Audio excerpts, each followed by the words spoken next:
Hello, everyone. Welcome to the Power of Man podcast. My name is Rory Paquette. You guys all know that. I am, as always, your very grateful host. Please pardon my voice. I'm a little tired today. I don't know what's going on. Too many interviews in a row, I think. But we'll get it back here throughout the program. As we rock and roll, I want to make sure I thank all you folks for your continued support. Thank you for sharing and liking and subscribing and the comments that you've left. I also want to thank you folks who recently have left a bunch of reviews. That's helped us out a lot too. So thank you from the bottom of my heart. Everything that you do out there allows me to do what I'm doing in here. So we have a great guest for you today. I'm going to introduce him in just a minute. But as you guys all know, before we get rolling, we have to pay a couple bills. So let's take a sip of my preferred beverage and see if I can ever get this voice back. Man, all right, we're getting there. We're getting there. We are getting there. All right. You guys all know what it is. It's Freedom Hill Coffee. That's right. At Freedom Hill Coffee on Instagram. Check them out. Deep, dark, rich, bold, and beautiful. Just like my wife. They brew a mean cup of joe. They do all the right things for all the right reasons. They support veterans, which is why we support them. You all know how important veterans are here at the Power Man podcast, and they are as well to Freedom Hill Coffee. Check them out at Freedom Hill Coffee. Tell them Power Man sent you. You guys will love it. You get one more sip? There it is. Okay. Now, we have a fantastic guest with us today. Very unique gentleman as well. Educator and author of the book 911, What is Your Parenting Emergency? Richard O'Keefe. Richard, how you doing today?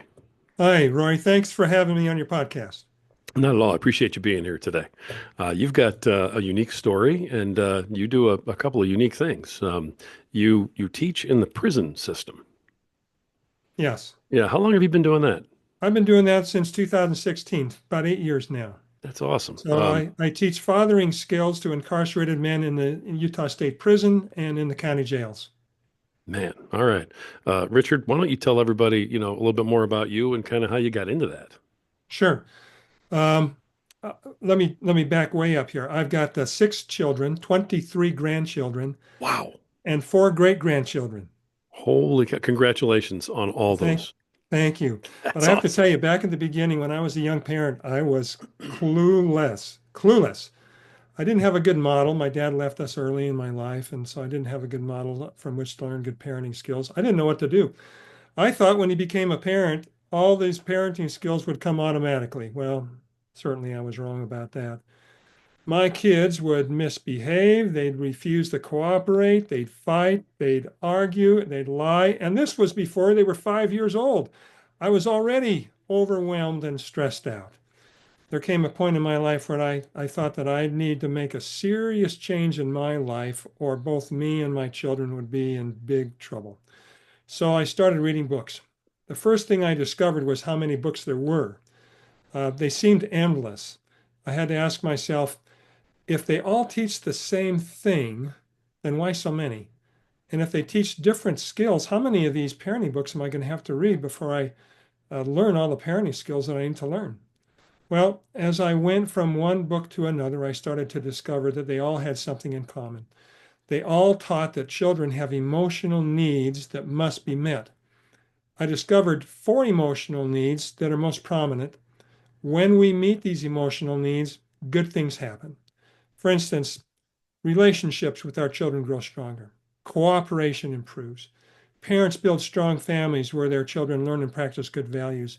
And parents increase the odds that their children will make good choices even when parents are not around. However, now hear me when I say this. If we as parents do not meet these emotional needs, whether we know about them or not, that's when struggling happens. That's when children's behavior worsens. That's when parents feel overwhelmed and stressed out.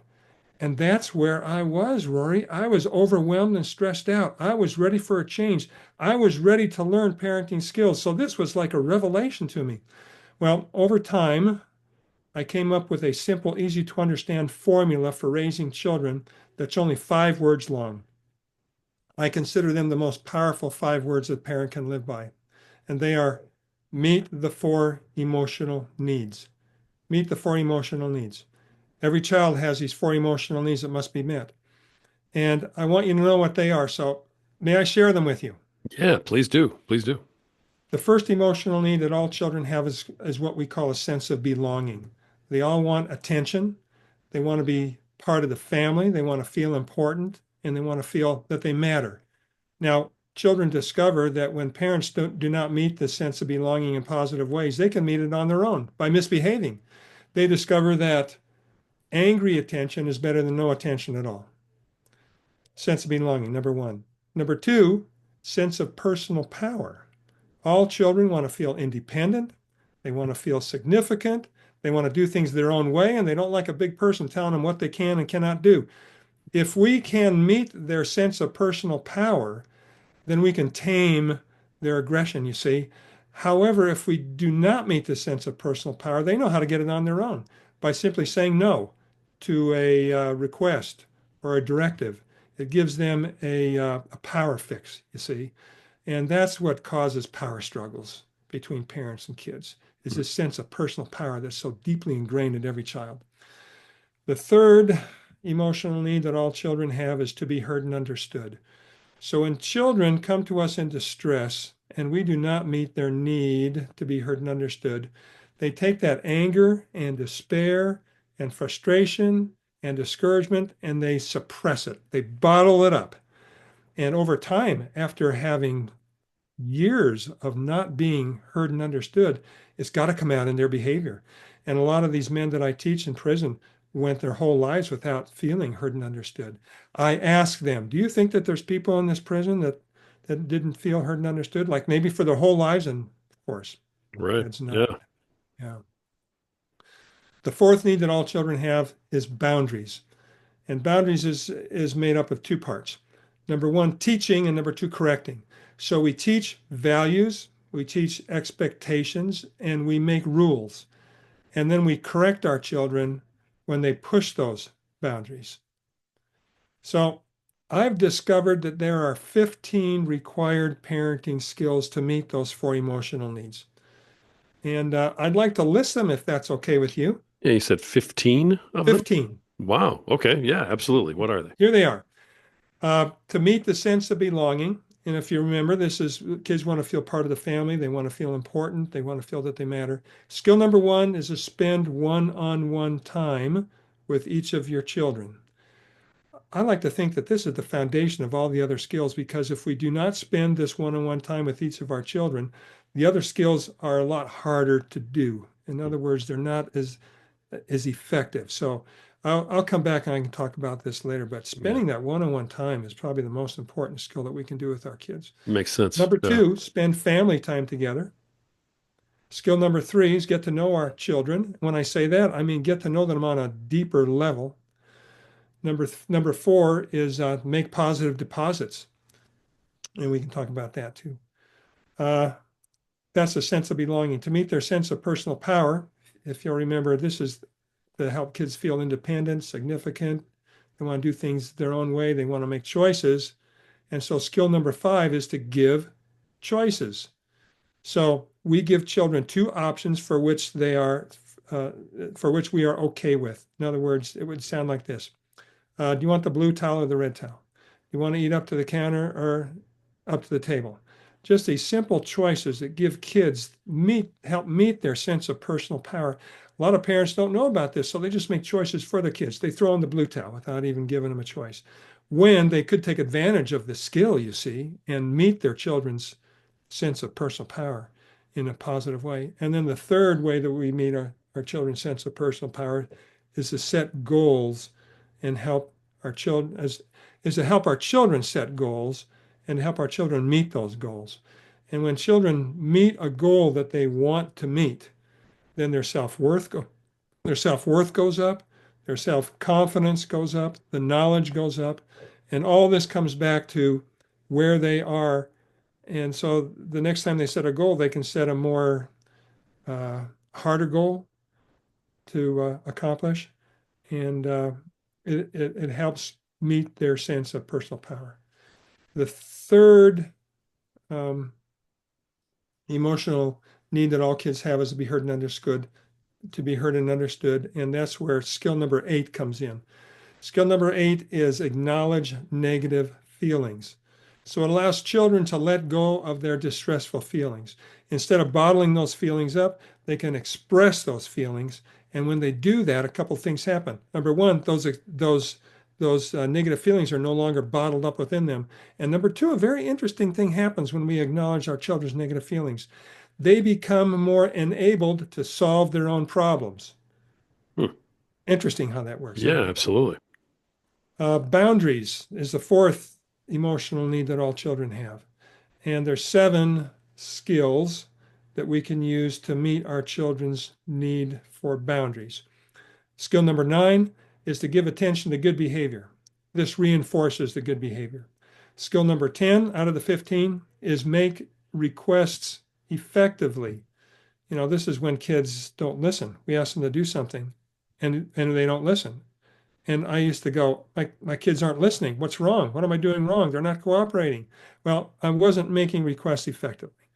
And then skill number 11 is to teach values. Skill number 12 is to create rules, and those rules are usually based on the values that we teach. Skill number 13 is to enforce those rules. And skill number 14 is to use consequences wisely. Skill number 15, the last of the 15 parenting skills, is to problem solve together. Well, many parents who want to improve their children's behavior, they focus on their children's behavior instead of focusing on what's causing it. So if you'll imagine an iceberg, you only see the top of the iceberg. And we as parents only see the behavior that our children do. We don't look underneath the surface because we can't see underneath the surface. But when parents focus on the behavior, they use methods of control like punishing, threatening, lecturing, spanking, screaming. You see, that's what I used to do. And so they do these things, and I did these things because I didn't know a better way and because they work, but only for a short time. You see, misbehavior is guaranteed to return. Why? Because that which is driving the behavior is still driving the behavior. In other words, the 4 emotional needs are not being met. When we meet the 4 emotional needs, behavior improves naturally and automatically because we are focusing on what is driving the behavior. Whew, that's my Interesting. introduction, Rory. You weren't quite ready for such a long one. Wow. No, I mean, you unpacked a lot. So, I mean, that was very thorough, though. And as you were reading through those, I mean, like I was going, yeah, cool. Yeah, check. That makes sense. Mhm. Yeah, that makes sense. Every one of them seems like they make sense as you go through them. Yeah, I did have a couple questions about a couple of them. Is it okay to ask you about one or two of these? absolutely. Yes. Wonderful. The positive deposits that you mentioned, and you said, hey, Yeah. maybe we can come back to those. What exactly do you mean by that, and how are those used? The positive deposits I put in my book because they were too short to make a full chapter out of. Okay. So Stephen R. Covey in his book, The 7 Habits of Highly Effective People, talks about emotional deposits. And so I came up with my own emotional deposits, and here they are. And I'm looking in my book. Okay. The first one is to be thoughtful. The second one is to make hello and goodbye, especially vent. So when we leave in the morning, we make sure to say goodbye to our kids. When we get back in the afternoon, we give them hugs. We're glad, I'm so glad to see you. Number 3 is to apologize when necessary. Some parents find it hard to do that. Sure. Number 4 is to keep promises. Oh man, Roy, this is really important to kids. Wow. Yeah. We do everything we can to keep those promises. Number 5 is to forgive. Yeah, sometimes kids just do some things that cause parents to have a grudge about their kids. And we just gotta learn to forgive our kids no matter what. Number 6 is an important one. Laugh together. In our family, we try to do a lot of that. And I still do that with my kids and my grandkids. Laughing together is just such an important skill to have. Touch in gentle and loving ways. So especially little kids, they need hugs. They need to, they need dad to wrestle with them on the carpet and on the grass. They need dads to give them a high five and to touch them in loving ways. It just helps them to evolve and to grow more healthy when it comes to emotional health. Number 8 is to read together.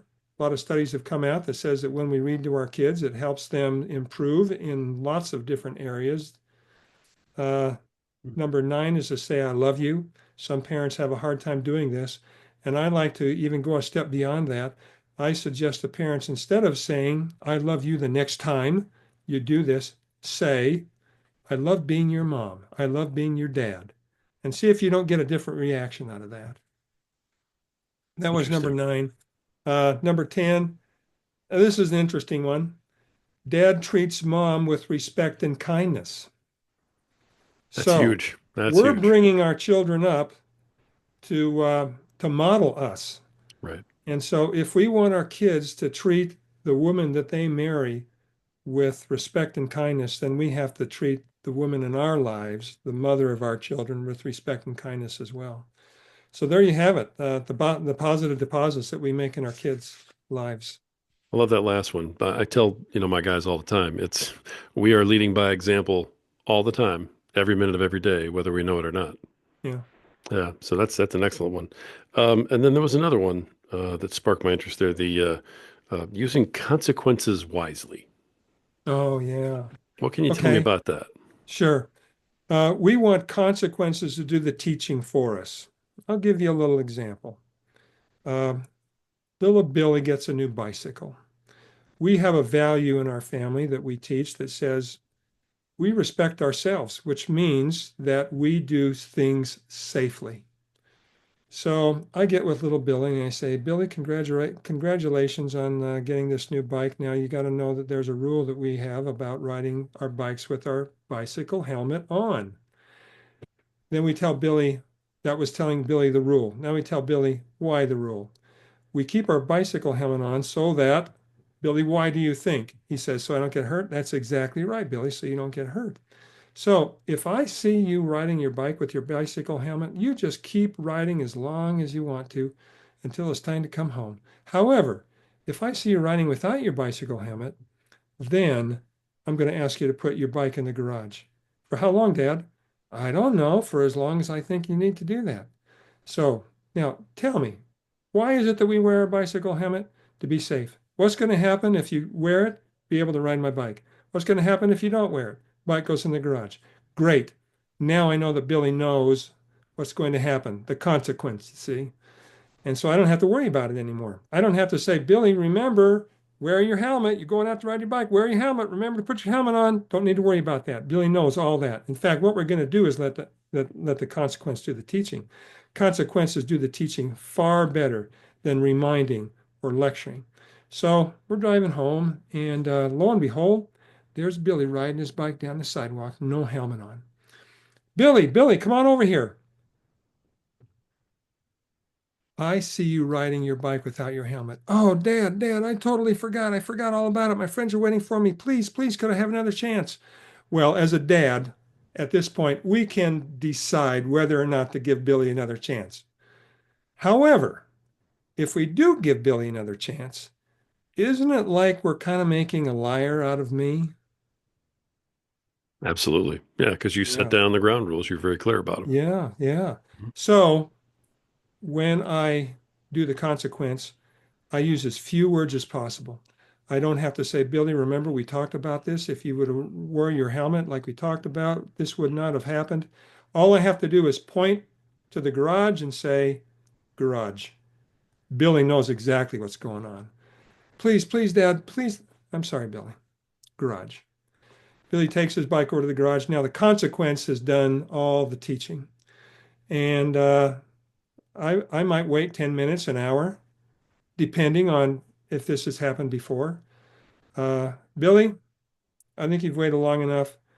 Um, Go ahead and go get your bike. But remember the rule. What's the rule now? Wear my helmet. You got it, buddy. High five. Now Billy has that rule deeply ingrained into his head. And I think the odds of him wearing his helmet go way up after we have had this little consequence exper experience between me and my son.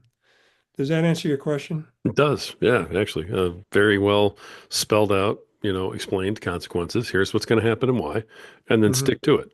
You don't have to get mad about it. It doesn't have to be an angry moment. It's just a matter of fact. I told you these were the consequences. That's it. Garage. Yeah. So, Yeah. I mean, that's a lot of these. It almost seems like it's like you kind of take the reactive emotion out of the consequence, make it more matter of fact instead of angry. Am Yeah. I reading some of that? I know that a lot of this is about trying to avoid break the cycle of abuse and stuff. Is that kind of built into what you're We're doing here? breaking the cycle of abuse, and we're teaching by example. And then there's one thing that I haven't mentioned that I think is a remarkable part of this meeting the four emotional needs. If you'll remember, the fourth emotional need is boundaries, and boundaries is made up of teaching and correcting. If we do not have a good relationship with our children, teaching is going to be hard, and correcting is going to be almost futile. So, what we want to try to do is get a good relationship going on with our children. What is the best way, the most effective way to grow that relationship with our kids? Here's the beautiful part about these four emotional needs. Meet the first three emotional needs. Meet the emotional need for a sense of belonging, a sense of personal power, and to be heard and understood. And when we do this, we grow the relationship with our kids that we need. They respect us more. We respect them more.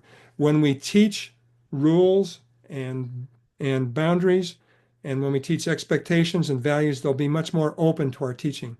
And when we teach correcting, when we correct them, then they'll be a lot more responsive when we correct them as well. In other words, setting boundaries by teaching and correcting is going to be much more easily done if we have a good relationship with our kids. And meaning those first three emotional needs is what's going to help us the most. Now, you take these principles, and I know you've put them in the book for everybody to have, and so they, in effect, can work for everyone. But Mm, you have a kind of a specialization in terms of who you teach this to, and you teach this to men who are incarcerated. yep. Okay. Yeah. What is the purpose of that in particular that you're trying to accomplish, and how'd you get into that? I want these guys to remember how to be good dads, and a lot of them are going to be in jail for 5 or 10 more years before they get out and have a chance to interact with their children. By then, it might be too late. But for some of these guys, and when I say too late, it's never too late to build a relationship with your kids. And that's what we tell them. These these kids have a biological dad or even a dad in their life that is you, and you're important to each one of these men, just like you're important to all of your children. And so when I teach the four emotional needs, and I teach them, there's 12 sessions that we go through. In each session, we go over the four emotional needs. And so by the end of the 12th session, they've got these four emotional needs ingrained in their brain. So when they get out, then they think, what am I going to do to build relationships with my kids? Well, first of all, sense of belonging. Sense of belonging, we do that by spending one-on-one time. So some of the first things they do is they get with their kids and they say, let's go to McDonald's, let's go out and have lunch, let's take a walk around the block, let's go walk the dog together, let's go to the park, let's do something. When they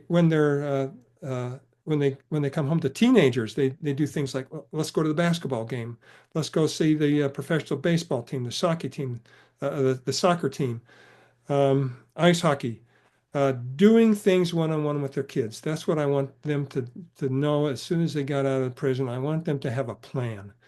And so I teach them the four emotional needs. And then I also teach them how to be a good man. And how to be a good man is the foundation of how to be a good dad. How to be a good man is the coffee bean story. Let me just really quickly go over this coffee bean Go story. for it. Yeah. Imagine a big pot of boiling water. Boiling water is your environment, all the heat and the steam that comes out of that we have to live in. Our environment is all these pressures that we face. It could be inside the jail or it could be outside the jail. Now we're going to put three things in this pot of boiling water and see what happens. First thing we're going to put in is the carrot. What happens? The carrot goes soft. We don't want to be like a carrot because people walk all over us. Second thing we're going to put in this pot of boiling water that represents the environment is an egg. What happens to the egg? Well, the inside goes hard. Yeah, we don't want to go hard on the inside because it makes us incapable of giving and receiving love. Third thing we're going to put in this pot of boiling water that represents our environment is a coffee bean. What happens then? Well, we can no longer call the water water, we have to call it coffee. In other words, the smallest of these three things has the ability to change its environment rather than the environment changing it. So no matter if you're a carrot or an egg or somewhere in between, you have the power to become a coffee bean and have that kind of influence on people around you. And there's three ways to become a coffee bean. Number one, um, is to exercise mind, body, spirit. And we talk about what that means. Exercise mind, put good things into our mind, good books, hang around good people, positive people, exercise physically, and then exercise our spirit. People do that their own way, but I like to say rely on that higher power to come down and help you be a better person than you would be otherwise. Sure. The second way we become a coffee bean is to focus outward.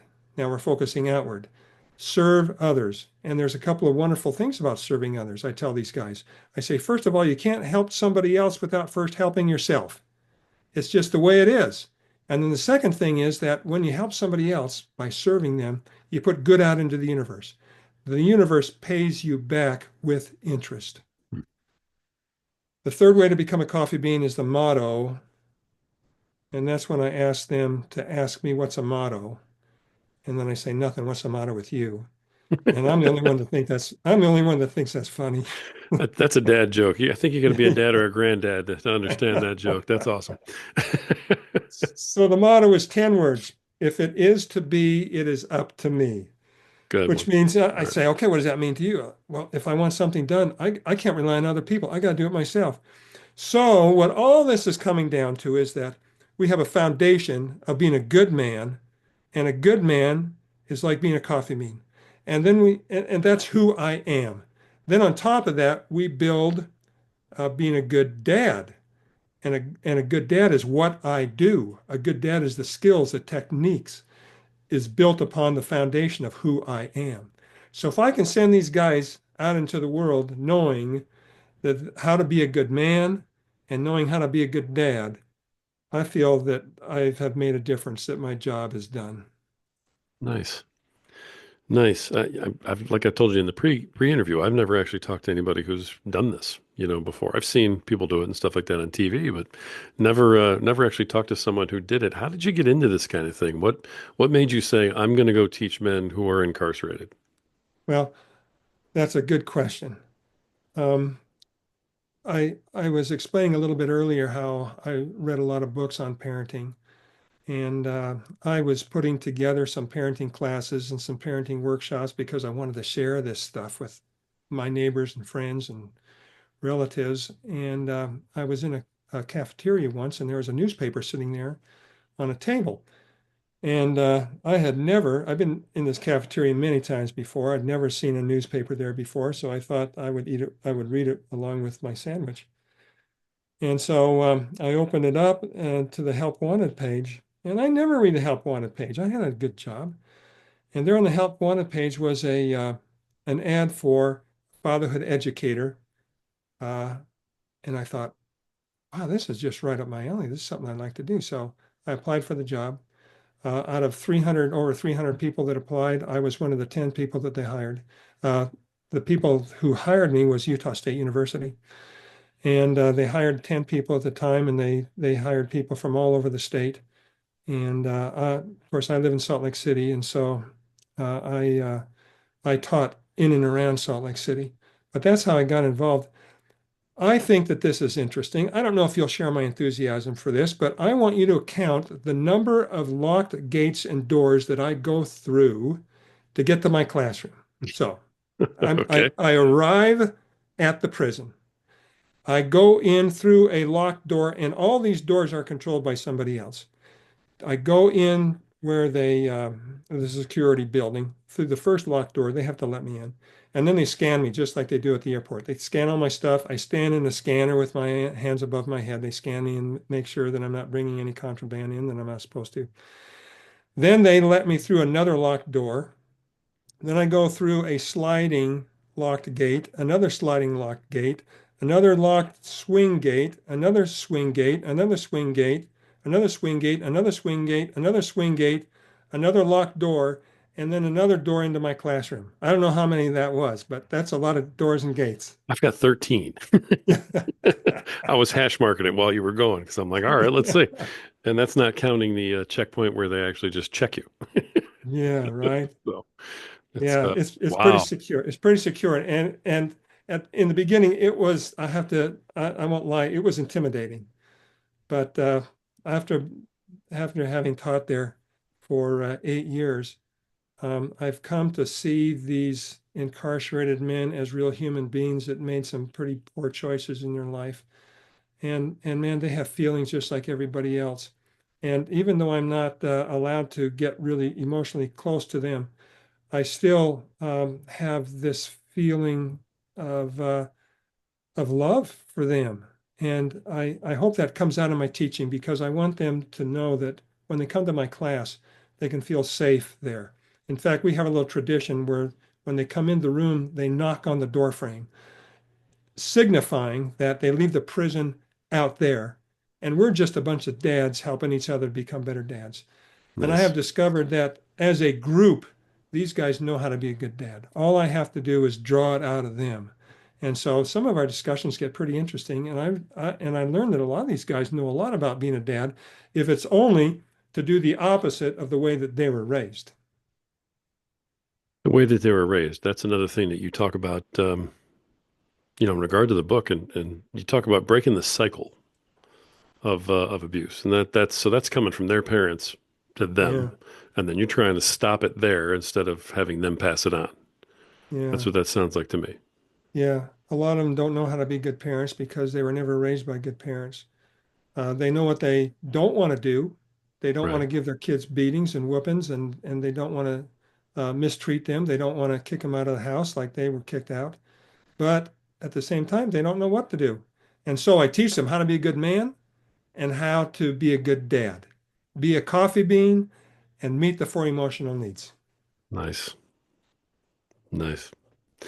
What do you find that men who go through this course that they're able to do that?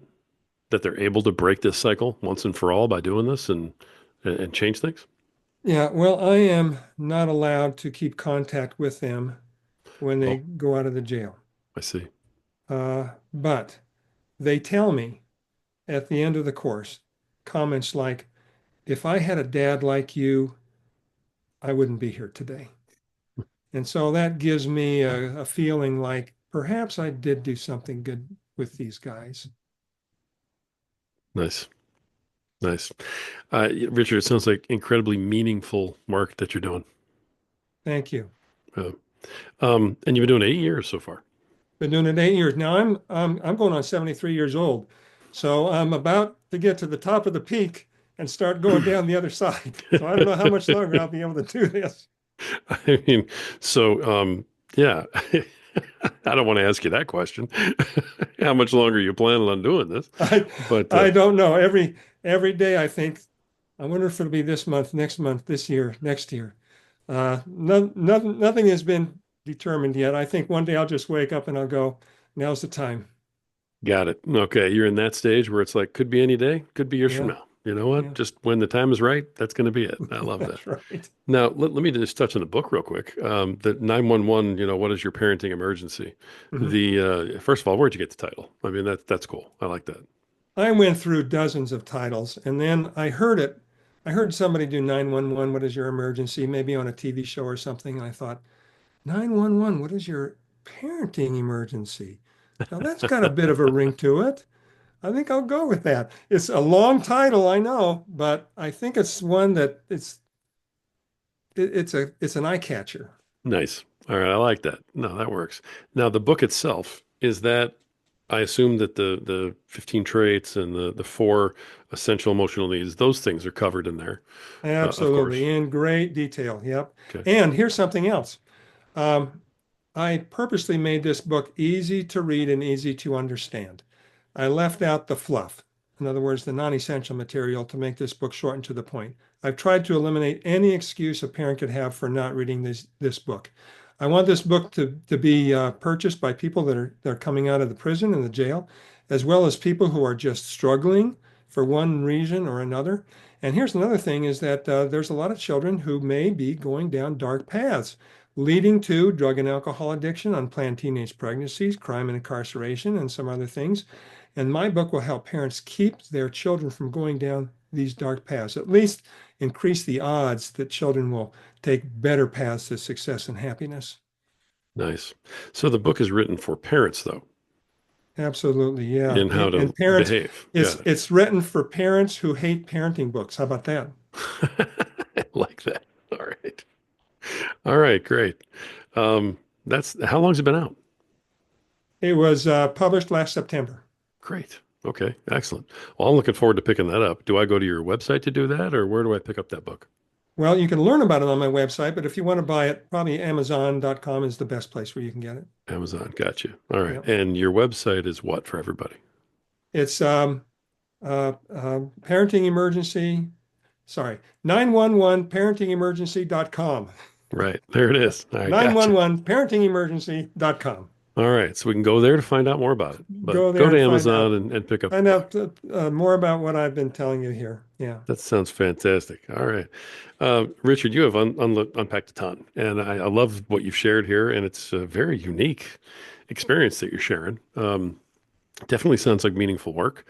What I want to do right now, because you brought so much here, I want to go ahead and kind of give you, as we wrap things up here, the sort of the final, few minutes. Okay. And is there something I didn't ask you about that you want to make Mhm. sure we get out there? Mhm. Is there a point that maybe we talked about already, but you want to make sure you drive it home, a little more? Yeah. Or is there a leave behind, some kind of Thank you. last nugget? Yeah. So go ahead. I'll make Floor is this really yours. simple and really short. You got it. There are children right now going down dark paths, leading to, I may have mentioned this, drug and alcohol addiction, unplanned teenage pregnancies, crime and incarceration, gang involvement, gun violence, domestic violence, even suicide. I think that these are tragedies happening to our young people and plaguing our society because parents don't know what to do. So I wrote this book to show parents what to do. I don't think these tragedies have to happen. I think they could be prevented or at least reduced in families where parents know how to raise their kids. In other words, where parents know about the four emotional needs. Hmm. And so I wrote this book to help parents uh, reduce their struggling, put their kids on paths to success and happiness, and enjoy the parenting journey. If that is my legacy, I will die a happy man. Nice. Wonderfully said. I appreciate that closeout. Educator and author of 911, What is Your Parenting Emergency? Richard O'Keefe. Richard, thank you for coming on the show today and sharing all My this pleasure. information. Really appreciate you. Thank you. Thanks. Gentlemen, this has been another episode of the Power Man Podcast. The reason that we bring powerful men like this on here and talk about very powerful subjects like this is because they matter. And we want you all folks out there to understand that you matter too. If you're going through any of this stuff, if you're having some issues with, how do I raise my kids? How come they're not listening to me? Things like that. Pick up this book. 911, What is Your Parenting Emergency? I know I'm gonna. I can't wait to read it. It's on Amazon. I'll have all this stuff in the show notes for you so you don't have to remember it. But guys, if you need help with that, reach out. That's why this stuff is there. You matter. You have value. And at some point, you just have to believe it. Until next time.